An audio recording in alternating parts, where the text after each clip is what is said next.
So thank you to everyone who's already joined us for Wyzant's student retention webinar. My name is Laura. I'll be leading today's discussion. We're excited to talk through some soft sales strategies that we believe will translate to most tutoring businesses.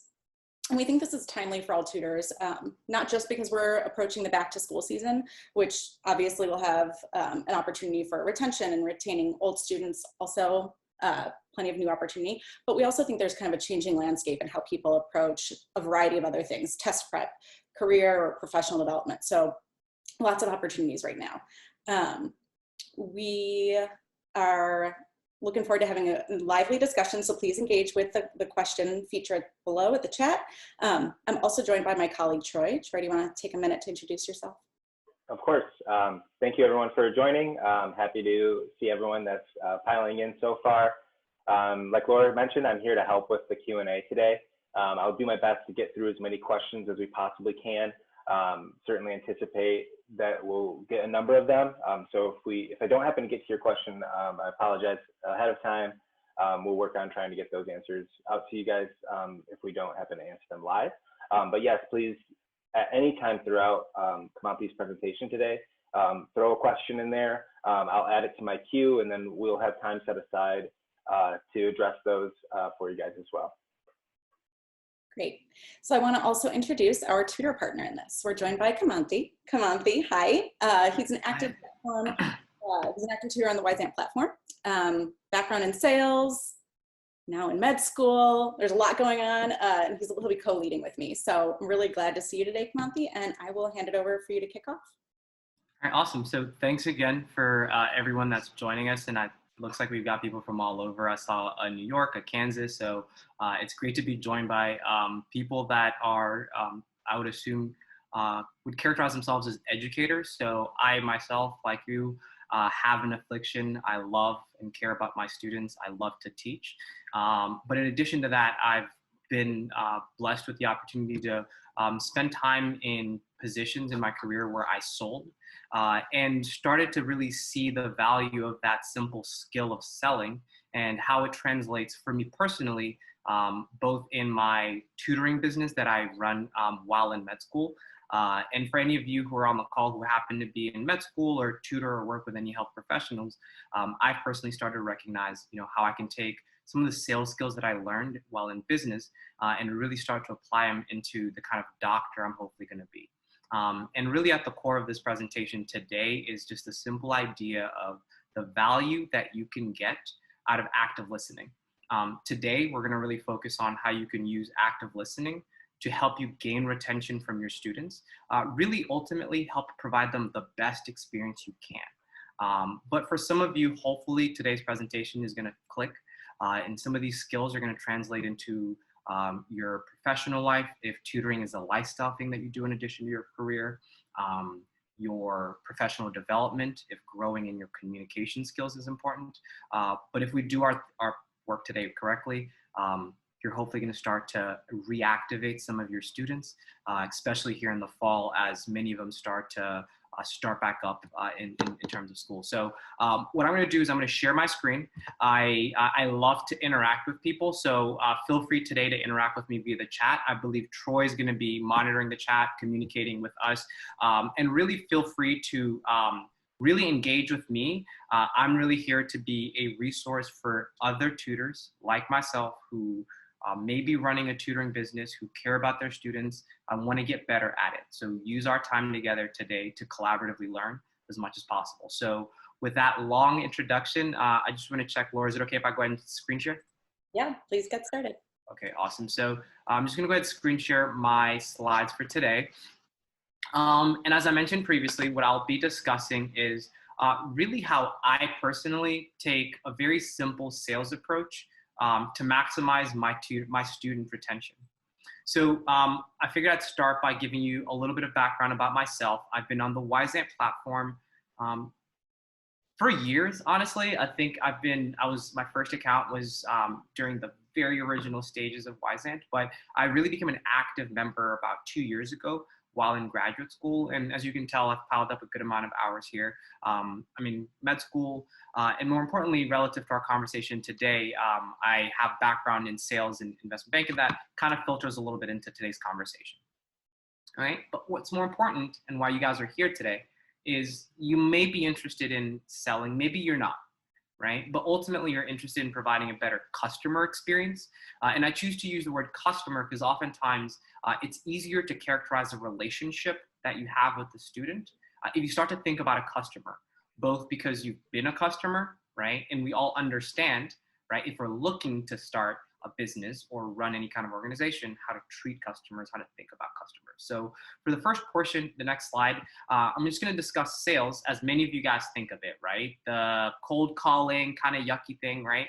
Might be some of the emotions that come to mind right now, but I just ask you to take an open-minded look to what we're going to talk about, because really what I believe and why I'm so passionate about kind of sharing this soft selling skills is it's really about communication. It's not about selling. It's about listening to the person that you're interacting with, understanding what problems they have, right? And being able to communicate really empathy. But we'll talk about some of the other things. So let's just get started, right? So very simple question. What is sales? How do you sell? And what makes people successful? So really the first thing I'd say is you want to get away from selling a solution. Doesn't matter what kind of widget you have. What you really sell is a problem. So as I talk through the next couple slides, right, obviously we're going to talk about this analogy of customers, but I want you guys to just simply reflect on what problems do you sell in your tutoring business, all right? Because first, what problem a customer has is going to help you identify a lot about them. And I added a couple notes into this slide that are more relevant to the businesses that we all run, which is working with students who, as you can see, they might not be aware of the problem that they have, right? They've not taken the subject, right? They might be weak at studying, right? So study skills may really be the problem that you're solving, right? Or they might have a bad background, poor background in a topic if this is the second course in a series that you're meeting the student with.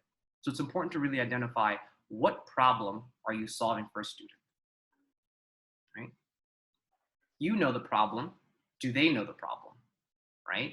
You next have to try and communicate that problem you've identified to a student in the language that they can best identify with, right? That's the key thing.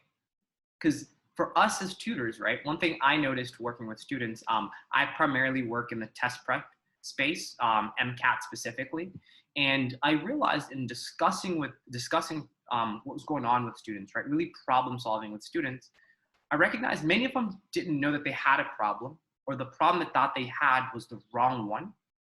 And I had to learn, how do I communicate to you what is it that you really need to work on in order to score what kind of MCAT score you need, or if it's SAT, or if it's a grade, whatever it is that you teach, basically, right? So what's the problem the student has, right? Help them understand that they have the problem. And then next you want to try and, convince them that there's a cost to the problem, right? So this is something I added in here. It's a little bit more intuitive if you stop and think about, if I was selling you something, right? If I called you at your job, at home, while you're on dinner, right? Telemarketer, classically, right? And I'm trying to sell you something desperately. If I figure out what your problem is, I'll get you to stay on the line with me just a little longer, long enough for me to convince you that you have a problem. And if I can convince you that you have a problem, you might even be open to just give me the opportunity to tell you how much you are losing today because of the problem I just helped you identify, right?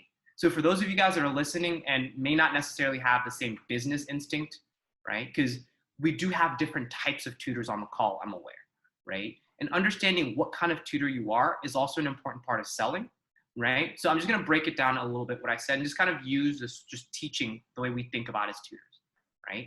I might meet a student that thinks that they need chem phys, they need me to tutor them in physics.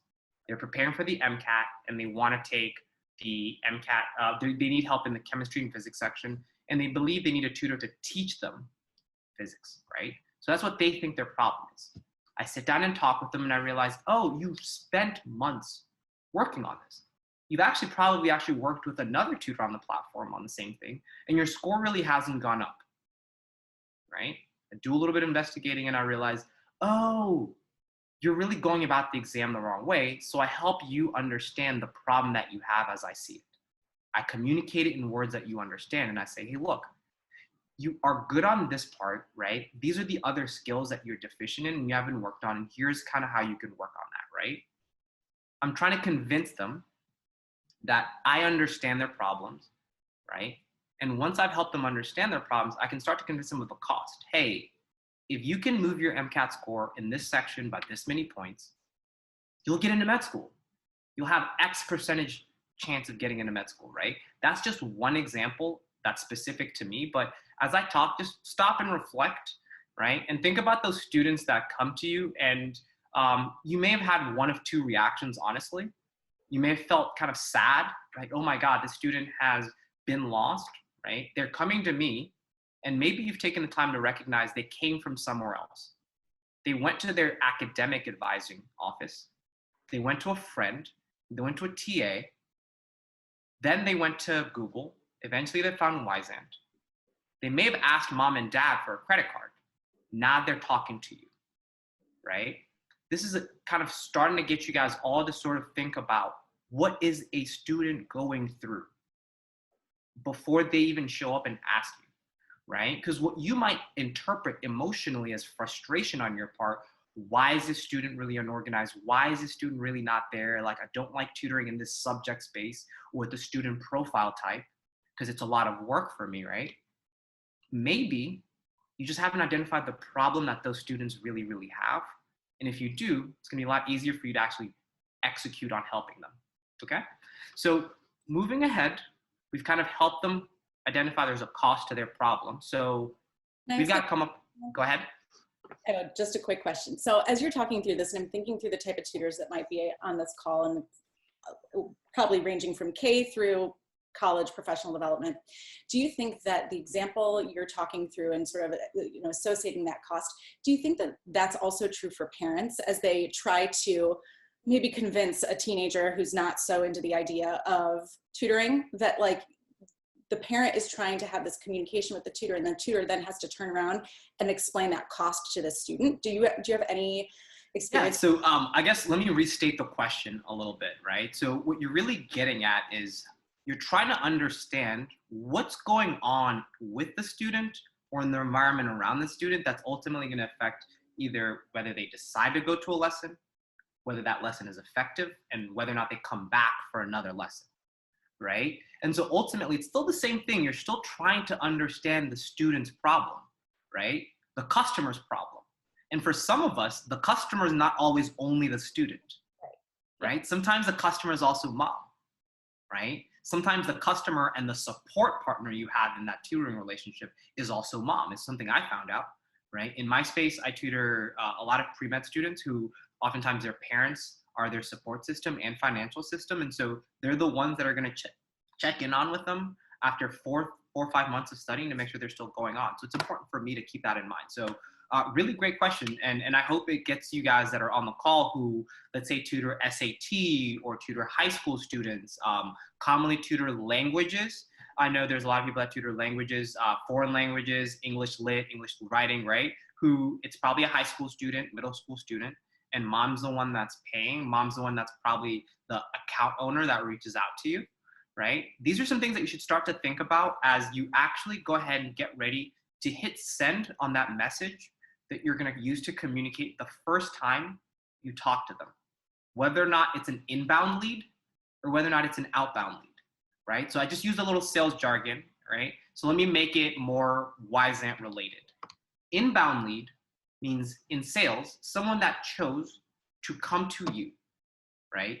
We're going to talk about a little later sort of what's called the sales funnel or purchase funnel, kind of how you mentally think through and the steps you get to go through before you can make a decision to buy, right? So the better way of really answering the question that Laura posed was, you've got to understand the student. That's really what it comes down to, all right? So did I answer the question well? Yes, and it was a very helpful clarification and another layer in there. Thank you. Awesome, awesome. So, once you've talked to mom, right, or if it's aunt, right, sometimes grandma is the one that's footing the bill, especially for test prep like MCAT or LSAT or GRE or GMAT, right? Where it's oftentimes like a lifestyle exam or life-changing exam, going to med school, law school. You might even get an extended family member that's paying. You have to come up with a plan, right? Because if you come up with a plan and you can communicate a path from the problem to the solution, you've sold them. That's it. Find the problem, tell them they have a problem, convince them that they have a problem, map how they're going to go from the problem to the solution. You technically have sold them, and the only thing you really have to do and make sure you work on, and this is something that I realized when I started to reflect on those tutoring relationships that were struggles, where I was so invested, but I felt like maybe something was wrong. The student maybe wasn't taking the lesson, the 2 hours we spent with each other, or the instructions I send them on email, something wasn't clicking. And what I realized is I understood the plan, I believed in the plan, but I hadn't convinced them of it. I hadn't got them to articulate what they thought the plan was to me.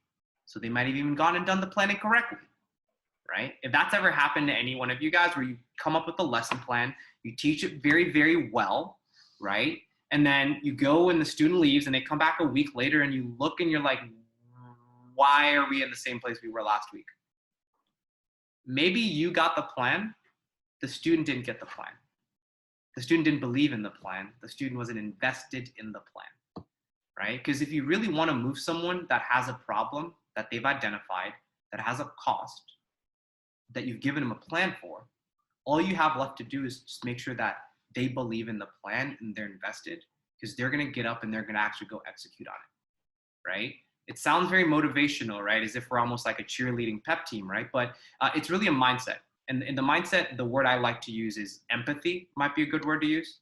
Putting yourself in somebody else's shoes. If you're trying to kind of make extra connections really to the rest of your life, because a lot of these lessons I call them very intuitive lessons about regular life that your mom probably taught you, that helps you sell things. Listen to people, put yourself in their shoes, help convince them that you listened to them, you understood their problems, and you can help them solve them. Right?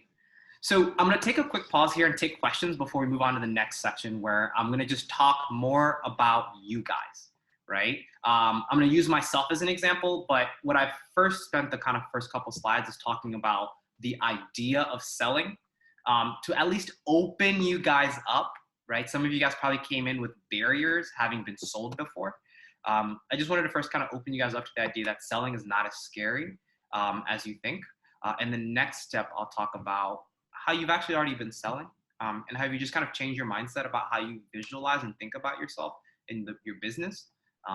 We can get that goal that's really the objective of today, retain more students. So I'll take questions briefly before we move on to the next section of the presentation. All right, perfect. So we've got a couple of questions that came in. Kimanthi, would you mind going back to the last slide for a minute? There was a request from someone.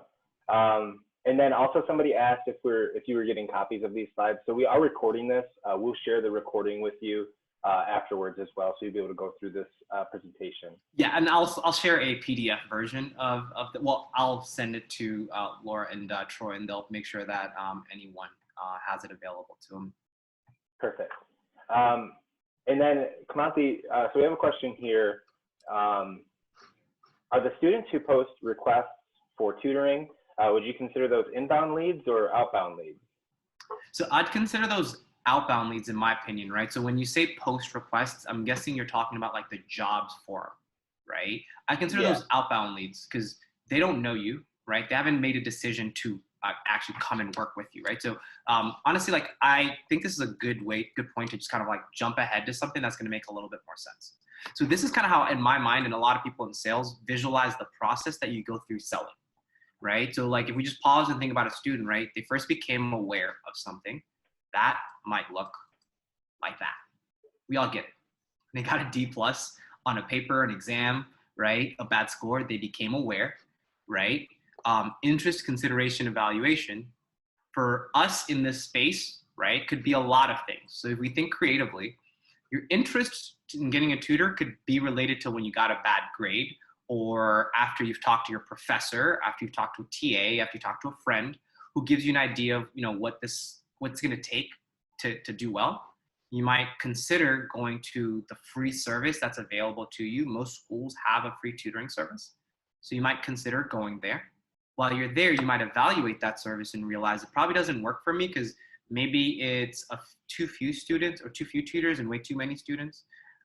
Tutors that aren't really as trained, aren't as professional about the way they approach things.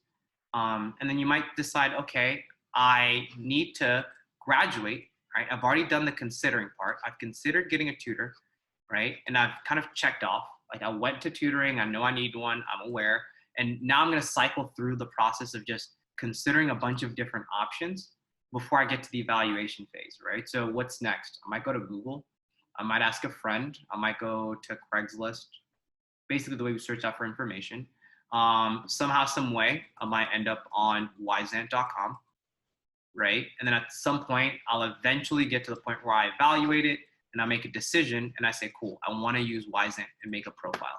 So now you're just here. You've gotten to the point where you've made the decision that you like are gonna use Wyzant to tutor, right? But you haven't actually made a financial commitment to Wyzant, right? You may not even have put a credit card in. So I know you guys have gotten posts from students, and correct me if I'm wrong, Laura and Troy, but they'll come in with like yellow as a credit card sign if the student hasn't updated information that's payment, right?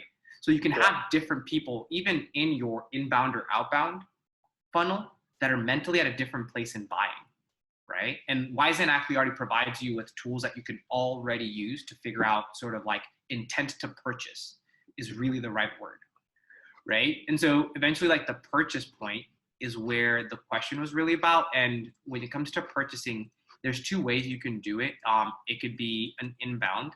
So this would be the person who like ends up, I don't know how the magic works, so I'm not the person that can speak on the magic, but you end up getting a message or a notification in the app, in your email that says, hey, Kimanthi G is interested in your software engineering, in doing software engineering lessons with you, and there's a message, and you have 24 hours to respond to it, right?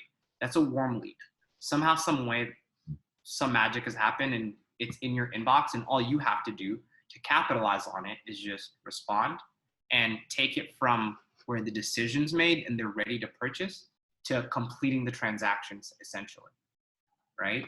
Outbound is when they just put something on the job board and then you have to go in. And when you think of outbound, I just think of like you're starting, your job is harder because you're starting higher up in the funnel.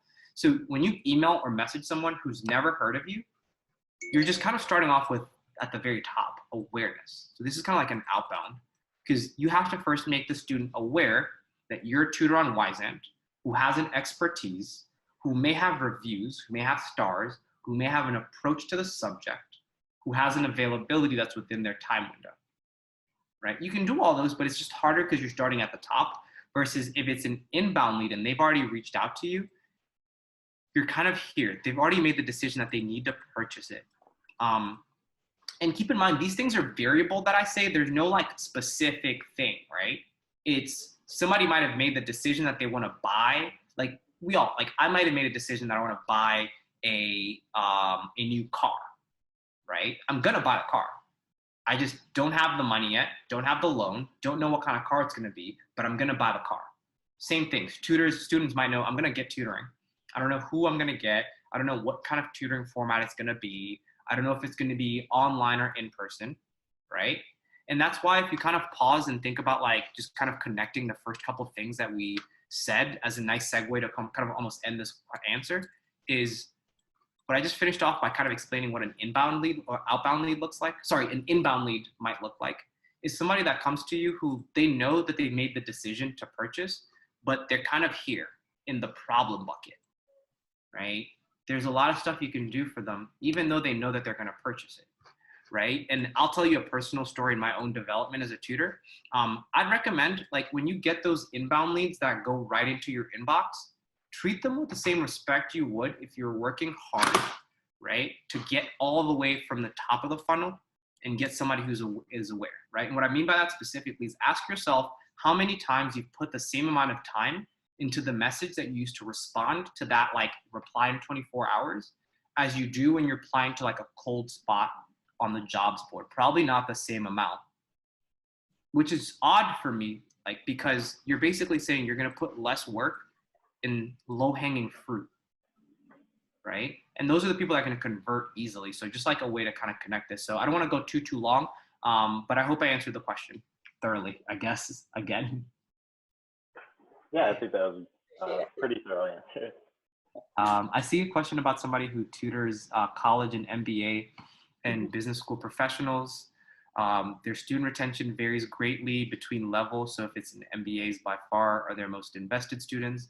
It would be interesting to know if I'm tracking at or better than average retention number of students. Okay, so I guess that's more of a general analytics thing. But the one question I'll tell everyone to really reflect as we're talking is, whoever asked that question, I think you asked it backwards. What's the problem that all your other students that you think don't have the same level of retention as you'd like to have? What's their real problem? Because maybe you're just not giving them the service that they really need, which is why they're not coming back to you.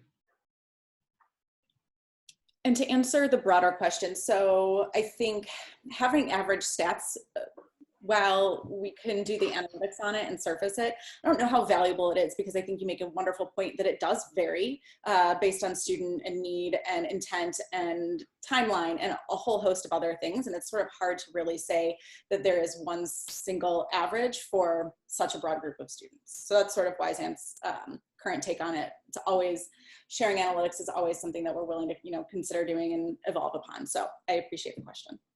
I wanted to actually talk about a question that a participant asked, which I thought was great, about price.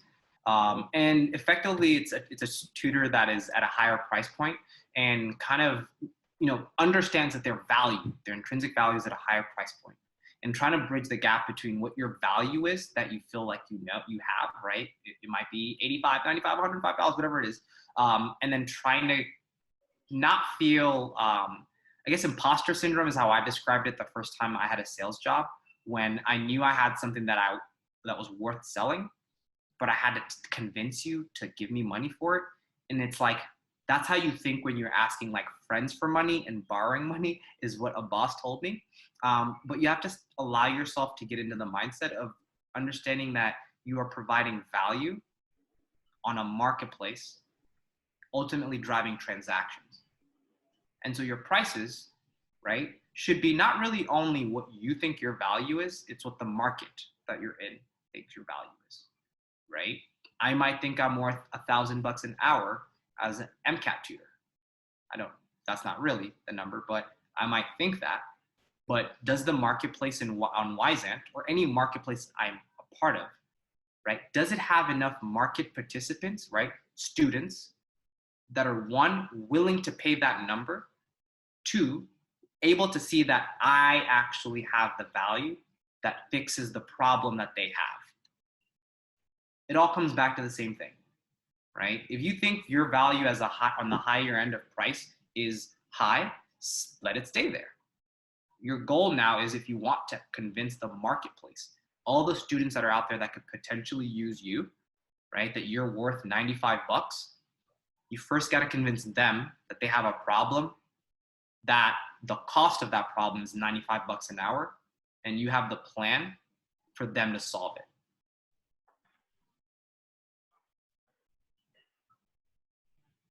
All right. Let's see. The questions are great. I don't know if there's any other questions that I'm trying to scroll and see. I think for now, Kimanthi, we could.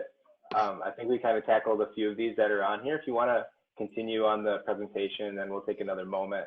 Awesome. Yep. Okay, so the next thing I kind of want to talk about is go back and just kind of continue the same theme of problems, right? What problem do you sell, right? So I will kindly ask all of you guys to just sit and just take a couple seconds, and let's just reflect on what problem do you think you sell, right? And for anyone that's comfortable just chatting in the group chat, so that we can kind of get a sense of how you as tutors think about what problem you sell. And I'll talk about and share what problem I sell and kind of the way I think about it. So I'll take 2 seconds and just kind of wait for a couple answers to come in. But as I wait, I'll just slide over to the first question that I ask myself when I think about what problem I solve: subject or lifestyle? And what I mean by that is, am I more concerned about what subject I can teach or what lifestyle I'm trying to live? Am I a professional tutor and I'm looking to cover 40 hours a week of tutoring because my mortgage requires me to cover 40 hours a week of work?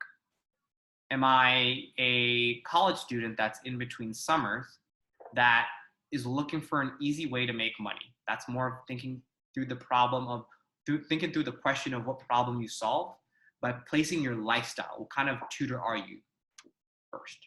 You can think about the subject that you tutor, right? I saw some of you guys describe, I tutor MBA students, I tutor statistics, I tutor coding skills, I tutor English lit, I tutor the pre-med track, I tutor guitar, right?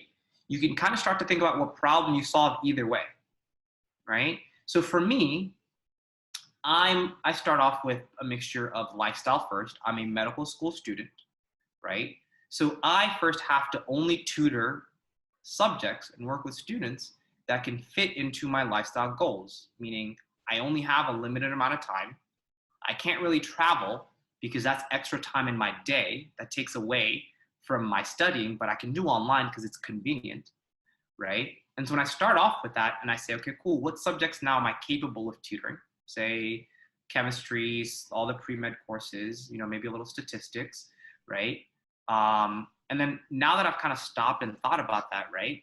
Now that I've kind of had an idea of what kind of tutor I am, I can really start to dig into what problems am I capable of solving, right? So just to kind of make sure everybody gets what I'm getting at is the way you figure out what problem you're solving, you first got to figure out what kind of tutor you are. There are easy ways to do it, but the way I personally did it for myself is I started off and said, okay, I can either think of the subjects I can teach or the lifestyle that I want to have as a tutor. And I decided I wanted to have a lifestyle where as a medical school student, I could work anywhere between 5 and no more than 15 hours consistently per week, right? In order to make an average of about 300 to 650 bucks, right? In a month or something. Can't remember what the math is, right?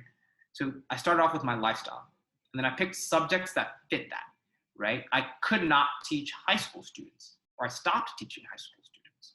Why? Because they need a little bit more in-person encouragement and coaching, and those lessons require a little bit more prep time, which didn't fit in with my lifestyle. So just a little note, a little tip. But this is kind of how you get to know what problem you solve. You just got to know your audience, right? So who's paying, right? Is it K-12? Is it college? Is it grad school, test prep? Because every single one of them is going to be someone that's different, right? K through 12, mom and dad probably. College subjects, you get a blend, right? So some people are fortunate enough and their family is going to cover the cost of their supplemental education. Other students are independent as college students, right? Either they are actually in college and also independent and have jobs, or they are older in the college process and were independent before they came to you. More factors to think about. And then graduate school test prep gets a little bit more broad. And I'm happy to have conversations and ask questions about those towards the end of the presentation. So who's paying? What are they learning? Obvious subjects. But then sometimes I think it's important to think about why are they learning a subject, right? So for example, let's use statistics, right? I tutored statistics. Doesn't fit in with my lifestyle anymore.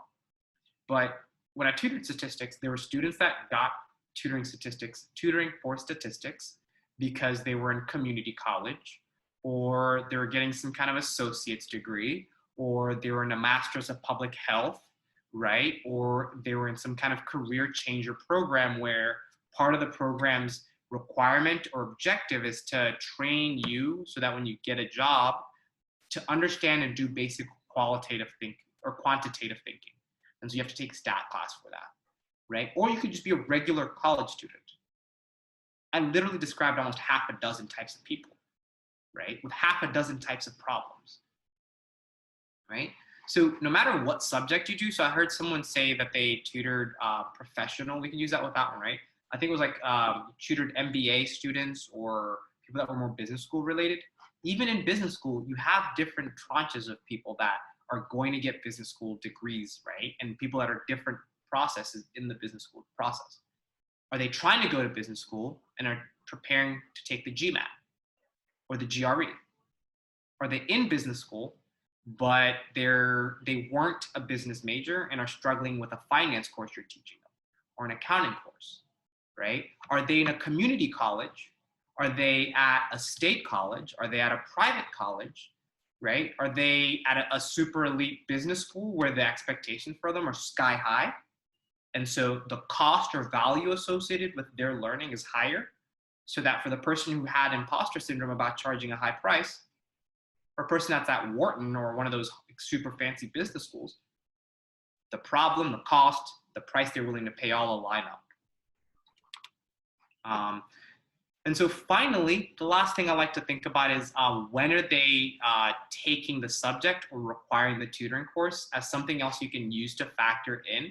And I like to leave this last because it sometimes allows me to predict student behavior, right? If I kind of know like when they're taking the class or when they're coming to me with the tutoring problem, oh, the first time you came to me was the night before you had an assignment done. You're probably a procrastinator. If the first time you came to me for biochemistry semester-long tutoring was in July, in order for you to prepare and get boned up before the semester, and you even happen to have kind of the framework of a plan of how you wanted to do weekly tutoring, which ramped up in hours when your midterms came in a big bulk towards the end for your finals, you're probably an early bird, right? You're really prepared, right?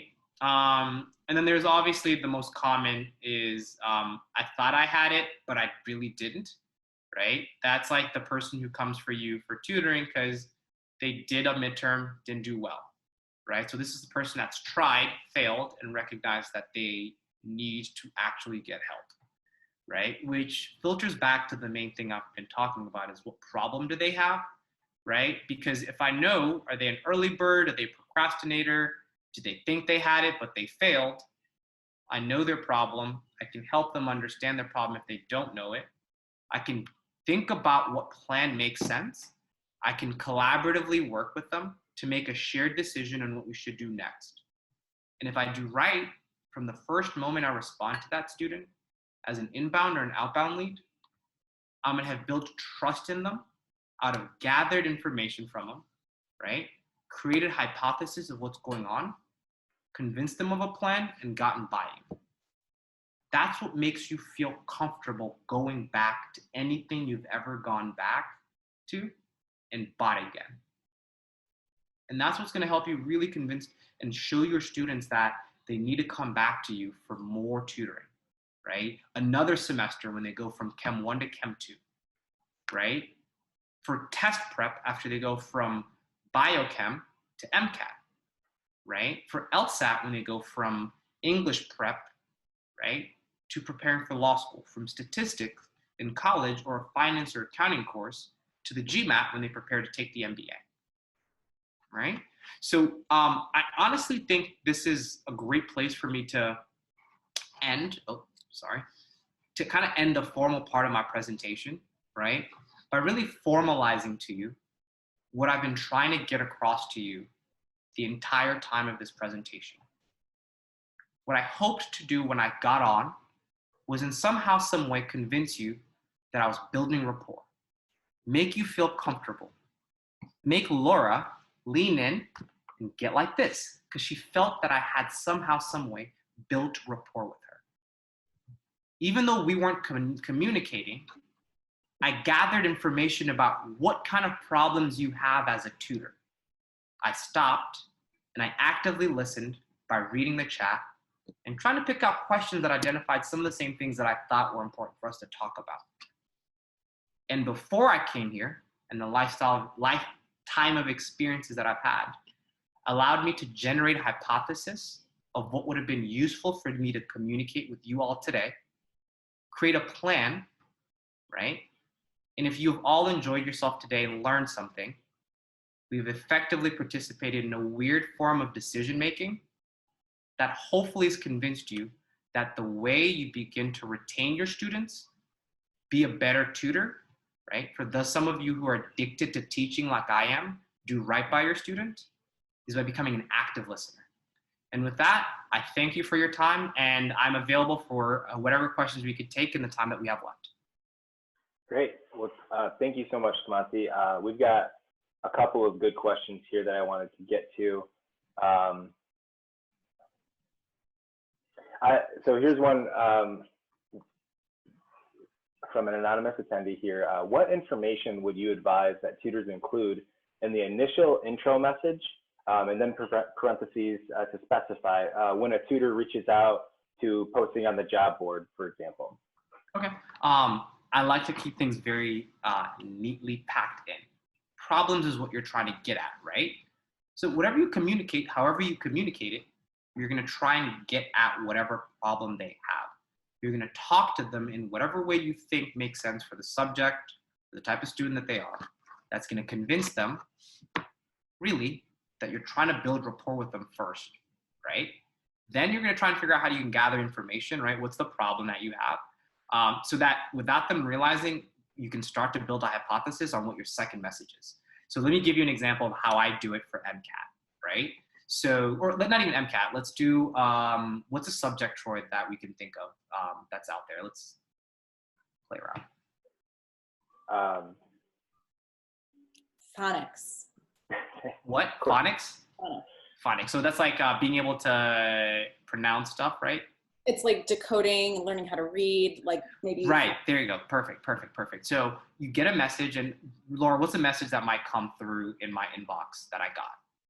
A lot of times we see things like, we're trying to work through a phonics program at home and I'm struggling how to teach my child this. I'm struggling how to convey this. I don't know the right tactics or skills. I'm looking for help in navigating them through to gain the skill of reading, something along those lines. Awesome. So the first thing that I would do then, and the thing that I was actually doing while Laura was talking, was I was actively listening. I was trying to pick out like what problems she said. And the problems that I kind of sort of got was mom, busy, cares about kid, tried it on their own, a little stressed out, cares, you need a solution. So then I'd respond by saying, hi, Laura, my name is Kimanthi G. Thank you so much for reaching out. I completely understand the struggles that you're going through. I've heard about similar situations like yours from so many other parents who are having to learn how to teach their kids during COVID, right? So let me pause there. I was just trying to build rapport, really. Make her feel like, oh, he gets it. He gets I'm a working mom, right? Who's stressed out because my kid's not in school. I'm worried about what's that effect on him gonna be as a developing person.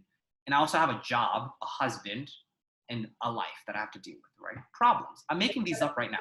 None of this is really my life at all, Kimanthi. You have No. This is not Laura's life. Guys, by the way, for the record, this is 100% made up. 100% made up. 100% made up, right? So at that point, I've at least gotten her to be like, okay, all right. And so the next thing I can ask her is, so why don't you tell me more about what you have done so far to help? Or tell me a little bit more about what you're looking for your son's tutoring, right? So now I've opened her up for her to tell me the problem. And if I listen carefully enough and like I really am focused on kind of really making sure I get what the problem really is and then start to tell her what the problem is, by the time she responds to my first message, she's sold. Another theme I've seen popping up, Kimanthi, people have been asking about retention tips. And if you could, I know you kind of grouped everything together, but maybe just talk a little bit about, go ahead. Basically, you gotta know your audience, right? So let's go back here, right? So you gotta know who's paying first, right? Because retention means you have to have money still to do it, right? So if I have a student that was just a college subject student, I have to always be conscious of, all right, do I remember if mom was paying for it, if she was paying, or student was paying for it? Because if student was working part-time, and now I'm trying to re-engage with them right now for the fall, and they work part-time at a coffee shop, I'm sure, hopefully, it might take a couple of seconds for everyone to notice why it'd be a critical mistake on my part to even think about reaching out to them with the expectation that they have ability to pay. I'd be more likely assume that that student doesn't. Pandemic, coffee shops, can't work, no money, can't retain, right? If you know your students, like it's gonna be a lot easier to think through this problems, right? Because you got to think about, okay, cool. Like if this was a student that I met while they were in undergrad, what year were they, right? If you meet someone that's a freshman, you technically have 3 more years until they graduate college, until they're like out of the education system generally. And on this marketplace with a ton of other people on there that are all fighting for the same scrap of tutoring money, like they've already found you and they build rapport with you for like some amount of time. So just constantly just continue to ask them and find their problems, right? Like, okay, it might be a student that is coming to you for algebra 2 tutoring.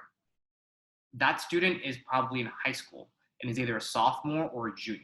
I know that because I'm just thinking through this, like the course projection, which means at some point that student is more likely going to think about applying to college and they need to take the SAT. Math is on the SAT, right?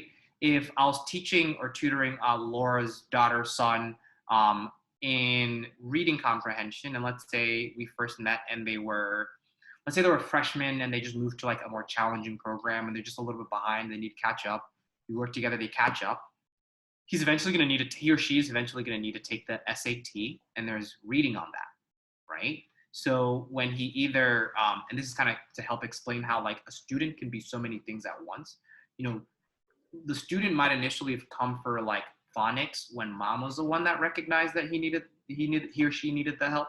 But this time around for SAT, he might come because he might be in the, I thought I had it, but I didn't really. Either he took the SAT one time or he's taking some practice exams and it's not working. And then he goes to mom and says, hey mom, I think I need to get a tutor for this reading side of things. I'm not doing as well as I need to, or vice versa, right? So it's really, again, it seems like I'm saying the same thing because it is the same thing. What's the problem that they have? And how would you suggest, sort of in like a very practical way, for other tutors to really sort of track this? Because I think a lot of tutors experience this at Wyzant. I have 100 students. I don't know or remember who or what or when 9 months ago, and I'm trying to quickly, decipher that information now so I can decide who to retain, who to attempt to, hold off for the couple months. How do you go about that process? Perfect. So Wyzant, I think, has created a very, very simple tool. It's the lesson plan notes that you put in when you submit your lesson, if you're a mobile submitter or on the desktop, because those stick around forever, right? So it makes it very easy for you to keep notes. I encourage you to do that because I believe they show up on the student side, but I know for me personally, I've had a number of students comment on the professionalism that they felt that I provided when I really, really sat down and did a good job of really making those notes really, really, really like succinct, almost as if it was like a post and counter note, if you've gone to the doctor, if you will. So that's an easy way you can like track it for yourself and then like give it to the student. So maybe the student is first searching for new tutors and going through the people that they paid, like their transaction pages, and then they click on the lesson that they had with you and they see the notes. It could be something as that small, right? But it's important to recognize that like sales is a multivariable, multifactorial problem that we're dealing with, right? So the best thing you can start to do is think about like, what are the simplest aspects of like just the job, the issue that I can think of that make it easier for me to independently answer the question that I have.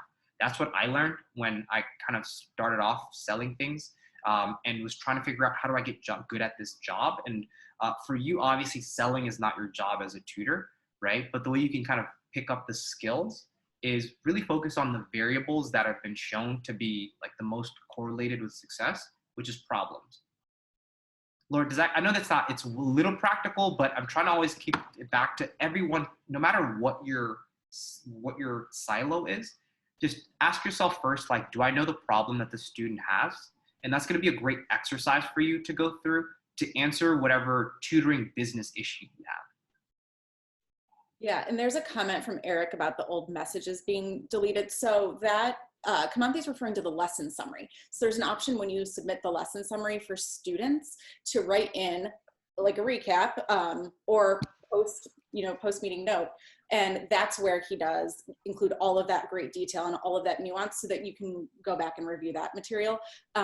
And it also, that does stay permanently forever, and it is attached to each student, and students receive that as well. And so I think that's the piece of the platform that Kimanthi was referring to. Troy, do you have any other questions in the list that we want to get through? One more quick thing that I'd tell people that's also like super effective, like really practical is I'll just go back to my slides, and this is going to make a lot more sense when I show you. So remember we talked about like inbound versus outbound lead. So I kind of use the active button that's on, like when you're messaging a student and there's like the green active button. I use that as like a pseudo way for me to like gauge like how close to like purchase decision are they, right? And to me, I kind of use that to say like they're there, like they're literally right there, like I'm talking to them versus I'm messaging them and I'm waiting for them to respond, right? So I'll typically say, okay, cool. If I see that green box and you've messaged me, I'll just say like, hey, I'm available for 15 minutes right now. Let's get on a call. Let's chat. Let me identify your problem. And that always, like almost 100% of the time, I can make that call into a lesson scheduled, right? Because sometimes I know a lot of tutors get into the habit of thinking, not a habit, it's they're just the way you run your business is, you know, the first interaction I have to have with a student has to be a paid lesson. Even if it's a paid lesson, does it have to be an hour? Can it be shorter? If it's not paid, can it not be a long call? It could be 15 minutes. And if you focus on getting them to like really tell you what they need, it can be a quick turnaround in a sale. So I only said that because somebody asked me if all this communication plan, if it's part of a paid session. Oh, sorry, I misunderstood the question. But still, the main point is like you don't have to communicate with a student initially in a paid format. And if you think about it, it's easier to build rapport with someone if you give them something free. And your time is what you're giving for free for us here.